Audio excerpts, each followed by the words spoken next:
Hello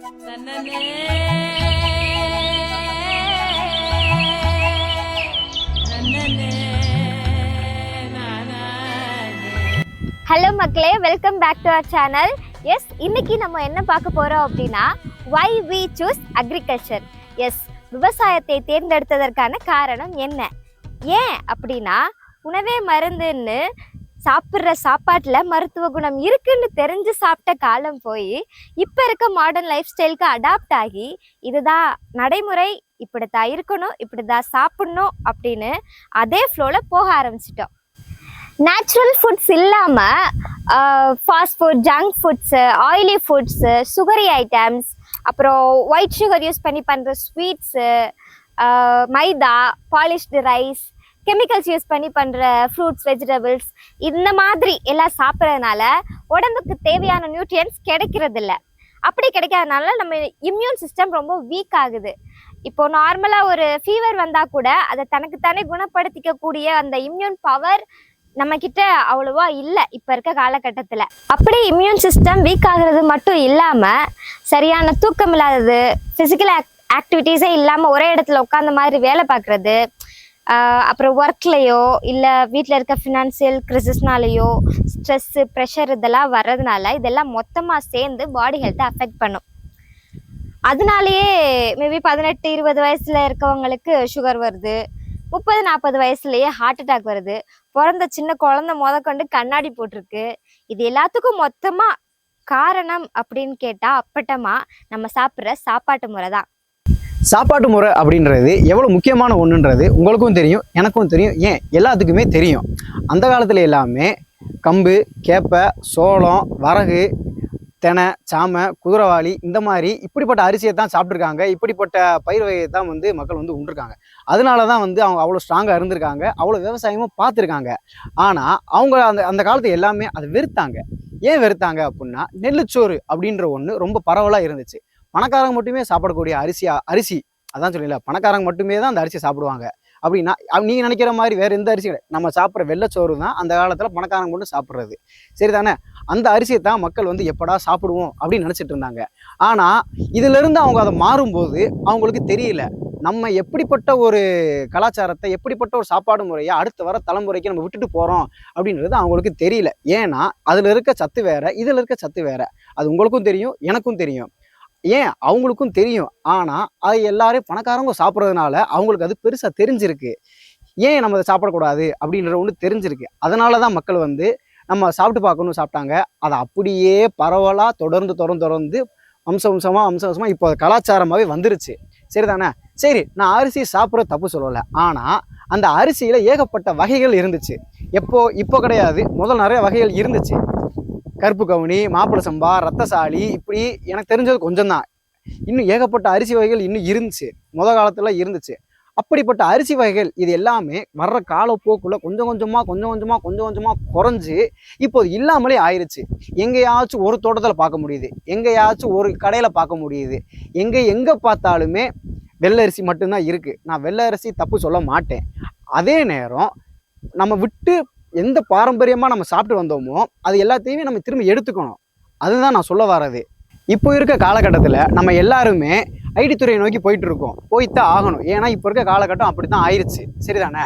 நம்ம அங்கே வேலை பார்க்குறோன்னே வச்சுக்கோங்களேன். நம்ம வேலை பார்க்குறோம் அப்படின்னா எப்படி கண்டிப்பாக டின்னர், அவங்களோட பார்ட்டி போகணும், டின்னர் போகணும், வெளியே அவுட்டிங் போகணும், இது எல்லாமே கண்டிப்பாக போய்த்தான் ஆகணும்.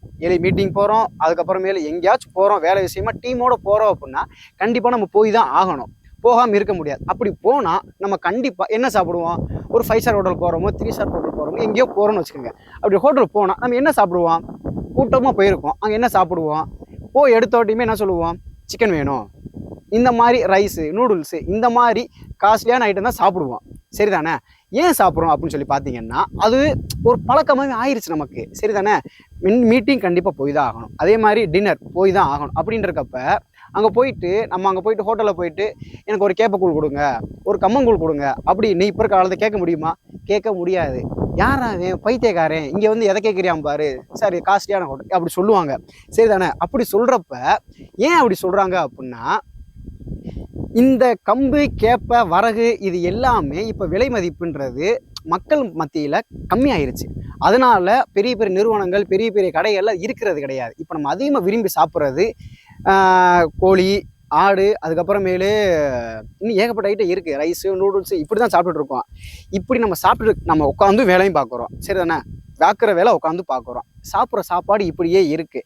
காலையில் அறக்க பறக்க ஓடிடும். எப்படினாலுமே காலையில் அறக்க பறக்கன்றது ஓடித்தான் ஆகணும். சரி தானே? அப்படின்னு எப்படி சாப்பிடவும் மாட்டோம். அப்போது நம்ம உடம்பு என்னதான் சத்து இருக்குது? எந்த விதமான சத்துமே அதில் இருக்கவே இருக்காது. நம்ம பார்க்குற வேலையை விட்டு வர முடியாது. பார்க்குற வேலையை விட்டு வந்தால் வேறு வழி கிடையாது. வேலை பார்த்து தான் ஆகணும். சரி தானே? அப்படி வேலை பார்த்து தான் ஆகணும். காலையில் வேகமாக எந்திரிச்சு தான் ஆகணும். இப்படி இருக்க டயத்தில் நம்ம சாப்பாடு முறைன்றது கண்டிப்பாக மாற்றி தான் ஆகணும். நான் ஏன் இதை சொல்ல வரேன் அப்படின்னா, ரொம்ப முக்கியமான பதத்தை இப்போ தான் சொல்ல வரேன். நான் ஏன் அப்படின்னா, நம்ம அப்பா நம்ம தாத்தா எப்படி இருந்தாங்க, நம்ம தாத்தாவோட ஒப்பிட்டு பார்க்குறப்ப நம்ம அப்பாவோடைய ஸ்ட்ரென்த் வந்து கம்மியாக இருந்திருக்கும்.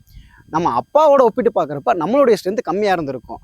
அதே மாதிரி நம்மளை ஒப்பிட்டு பார்க்குறப்ப நம்ம குழந்தைங்களோட ஸ்ட்ரென்த்தும் கம்மியாக ஆகும். அப்புறம் அவங்கள ஒப்பிட்டு பார்க்குறப்ப அவங்களோடது இப்படியே ரொட்டீன் ஆகிக்கிட்டே தான் இருக்கும். ஏன் அப்படின்னா, ஒரு ஆள் சாப்பாடு முறைகள் ஒரு காலகட்டத்தில் ஒரு பரம்பரையில் இப்படி மாறிக்கிட்டே தான் இருந்துச்சு. சரிதானே? சரி, நீங்கள் எல்லாம் ஏன் சம்பாதிக்கிறோம்? அதை யோசிச்சு பார்த்தீங்கன்னா, நம்ம எல்லாம் ஏன் சம்பாதிக்கிறோம்? நம்ம குழந்தைங்க கஷ்டப்படக்கூடாது, நம்ம நல்லா கொஞ்சம் செட்டில் ஆகி இருக்கணும், நம்ம குழந்தைங்க வந்து நம்ம படுற கஷ்டம் நம்ம குழந்தைங்க படக்கூடாது இப்படின்னு எல்லா அப்பா அம்மாவுமே நினைப்பாங்க. சரிதானே? சரி, இதை நினைக்கிறவன் தப்பு சொல்ல மாட்டேன். இதோட இன்னொன்று சேர்த்து நினைக்கலாம்ல. என்ன அப்படின்னா, நம்ம குழந்தை சத்தா இருக்கணும், தெம்பா இருக்கணும். இதை நினச்சா எல்லா அப்பா அம்மாவுமே இதை நினச்சா அவங்களோட சாப்பாடு முறைன்றது கண்டிப்பாக எல்லாமே மாற்றிப்பாங்க. நல்லா யோசிச்சு பாருங்க, நம்ம எந்த வயசுலேருந்து நம்ம அந்த ஃபாஸ்ட் ஃபுட் அப்படின்ற ஒரு முறைக்கு மாறப்பட்டோம் அப்படின்னு சொல்லி நல்லா யோசிச்சு பாருங்க. 15 வயசுலேருந்து மாறப்பட்டிருப்போம். சரியா? இப்போ ஒரு 10 வருஷம் ஆயிருக்கு. என்னோட வயசு 25. நான் 15 வயசுலேருந்து நான் அந்த பழக்கத்துக்கு முத ஸ்டார்ட் பண்ணேன். எப்போ அப்படின்னா ஒரு 10 வருஷத்துக்கு முன்னாடி. இப்போது நான் அதை எடுத்து ஒரு 10 வருஷம் இருக்கும். என்னால் அந்த ருசியை விட முடியுமா? முடியாது. எனக்கு 25 வயசாகுது. என்னால் அந்த ருசியை விட முடியாது, மறக்கவும் முடியல. ரொம்ப கஷ்டமாக இருக்குது. அதுக்காக முயற்சி பண்ணாமல் இருக்கிறேன்னு கேட்டால் அப்படிலாம் கிடையாது. முயற்சி பண்ணிட்டு தான் இருக்கேன். என்னதான் முயற்சி பண்ணாலும் அதனுடைய ருசியும் அதனுடைய தன்மையும் மாறாது. சரி, ஏன்னா அதை என்னால் விட முடியல. சரிதானே? யாராலையுமே விடுறதுன்றது ரொம்ப கஷ்டமான ஒரு விஷயம். அப்போது இந்த 10 வருஷம் காலகட்டத்தில் நான் சாப்பிட்டதனுடைய பிரச்சனை என்ன அப்படின்னு சொல்லி பார்த்தீங்கன்னா, என்னோட இம்யூனிட்டி பவர் ரொம்ப கம்மியாயிருச்சு. நான் இதை எதை வச்சு சொல்கிறேன் அப்படின்னா, சின்ன வயசில் எவ்வளவோ மலை ஏறுவேன், அங்கங்கே போவேன், இங்கே போவேன், ரொம்ப நான் நீச்சல் அடிக்கிறது, இப்போ எல்லாமே செய்ய முடியுது. ஆனால் கொஞ்சம் இறங்கிருச்சு. வயசாயிருச்சா அப்படின்னு சொல்லி பார்த்தோன்னா, 25ன்றது ரொம்ப பெரிய ஒரு வயசு கிடையாது. இதுவே ஒரு இளவட்ட வயசு தான். சரி தானே? இப்போ இம்யூனிட்டி பவர் ரொம்ப கம்மியாயிருச்சு அப்படின்னா, பின்னாடி 30 வயசில் என்ன ஆகும், 40 வயசில் என்ன ஆகும், 50 வயசில் என்ன ஆகும்? யோசிச்சு பார்த்தோம்னா நம்ம இருப்போம், உயிரோட தான் இருப்போம். இது நல்லா தெரிஞ்சுக்க, நம்ம உயிரோட தான் இருப்போம். ஆனால் உயிர் இல்லாமல் உயிரோட இருப்போம். புரியுதா உங்களுக்கு? உயிர் இல்லாமல் உயிரோட இருப்போம். அப்போது 10 வருஷமாக நம்ம அந்த சாப்பாடு முறைக்கு நம்ம பின்பற்றி வந்துட்டு இருக்கோம். இதுக்கே நமக்கு இந்த நிலைமை அப்படின்னா, நம்ம குழந்தைங்க, நமக்கு பிறக்கிற குழந்தைங்க ஆரம்ப காலத்தில் இதைத்தான் சாப்பிட்டு பழகுவாங்க. ஏன்னா நம்ம சாப்பிட்றோம். அப்பா எனக்கு வேணும் அப்படின்னு கேட்குறப்ப நம்ம கொடுத்து தான் ஆகணும். கொடுக்கலன்னா அழுவான். அப்போ கொடுத்து தான் ஆகணும். கொஞ்சம் கொடுக்குறப்ப அந்த ருசி அந்த பையனை விட்டு போகுமா? 25 வயசான நம்மளாலே அதை விட முடியல.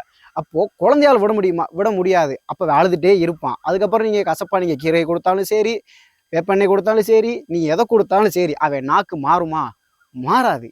சரியா? அப்போது அவன் ஆரம்ப காலத்துலேருந்தே இதை சாப்பிட ஆரம்பித்தான்னா அவன் வாழ்க்கை எப்படி போகும், எதை நோக்கி போகும், அவன் 10 வயசுல எப்படி இருப்பான், 20 வயசுல எப்படி இருப்பான், அவனுக்கு பிறக்கிற குழந்தை எப்படி இருக்குன்றது கொஞ்சம் யோசிச்சு பாருங்களேன்.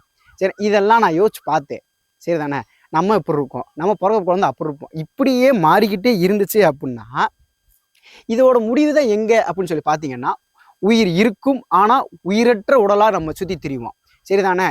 சம்பாதிக்கிறது எல்லாமே குழந்தைங்களுக்கு சேர்த்து வைப்போம். ஆனால் அது குழந்தைங்களுக்கு போகாது. எங்கே தெரியுமா போகும்? சம்பாதிக்கிறது எல்லாமே நம்மளுடைய வைத்திய செலவுக்கும் குழந்தைகளுடைய வைத்திய செலவுக்கும் தான் போகுமே தவிர்த்து உங்களுடைய சம்பாத்தியம் முழுக்க உங்கள் பிள்ளைகளை போய் அடையாது. நீங்கள் நல்லா சம்பாதிக்கிறதே, கஷ்டப்பட்டு ஓடி ஆடி உழைச்சி சம்பாதிக்கிறதே, நம்ம படுற கஷ்டம் குழந்தைங்க படக்கூடாது. இது எல்லா பெற்றவும் நினைக்கிற ஒரு விஷயம். இதோடு சேர்த்து நான் அப்போ சொன்ன மாதிரியே நம்ம எந்த அளவுக்கு நம்ம குழந்தைங்களுக்கு நல்ல ஒரு சாப்பாடு முறை சொல்லி கொடுத்தோம் அப்படின்ற ஒரு மன நிம்மதியோட நம்ம சாகணும். சரிதானே? இப்படி எல்லா பெற்றவும் நினச்சா மட்டும்தான் ஒரு குழந்தையும் வருங்காலத்தில் தெம்பாகவும் சத்தாகவும் இருக்க முடியும். இல்லை அப்படின்னா இருக்க முடியாது. அதை நான் சொல்ல வேண்டிய அவசியம் இல்லை, உங்களுக்கும் தெரியும். சரி, இதில் எல்லாத்துலேயுமே சத்து இல்லைன்னு சொல்லி பார்க்குறீங்களா? எல்லாத்துலேயுமே சத்து இருக்கிறது உங்களுக்கு தெரியாதுன்றீங்களா? எல்லாத்துக்குமே சத்து இருக்கிறது உங்களுக்கு தெரியும். ஆனால் ஏன் அதை பின்பற்ற மாட்டீங்க? ருசி, நம்ம சாப்பிட்டுட்டோம் அதனால ருசி, இந்த ருசியை விட முடியாது. அதுதான் காரணம். நம்ம மாறிட்டோம் அப்படின்னா நம்ம குழந்தையும் மாறும். இதுக்காகத்தான் நானும் என் மனைவியும் சேர்ந்துக்கிட்டு விவசாயம் பண்ணுவோம். எந்த அரிசி வகைகள்லாம் மறக்கப்பட்டுச்சோ அந்த அரிசி வகை எல்லாத்தையுமே மறுபடியும் எடுத்து நம்ம தோட்டத்தில் நம்ம விளைய வைப்போம். நம்ம விளைய வச்சு நம்மளே சாப்பிடுவோம். ஏன்னா கண்டிப்பாக இங்கே 2 பேர்த்த பார்த்து கண்டிப்பாக ஒருத்தவனாச்சும் மாறுவான். அந்த ஒருத்தவனை பார்த்து 2 பேர் மாறும். 2 4 ஆகும், 4 8 ஆகும். இப்படி தான் நெல்லிச்சோறுன்றது ஒரு காலத்தில் பரவலாக பரவுச்சோ அதே மாதிரி இந்த பாரம்பரியமான ரகத்தையுமே நம்ம திரும்ப மக்களுக்கு கொண்டு போய் சேர்ப்போம் அப்படின்ற ஒரு எண்ணத்தில் நாங்கள் 2 பேருமே இதை ஸ்டார்ட் பண்ணியிருக்கோம்.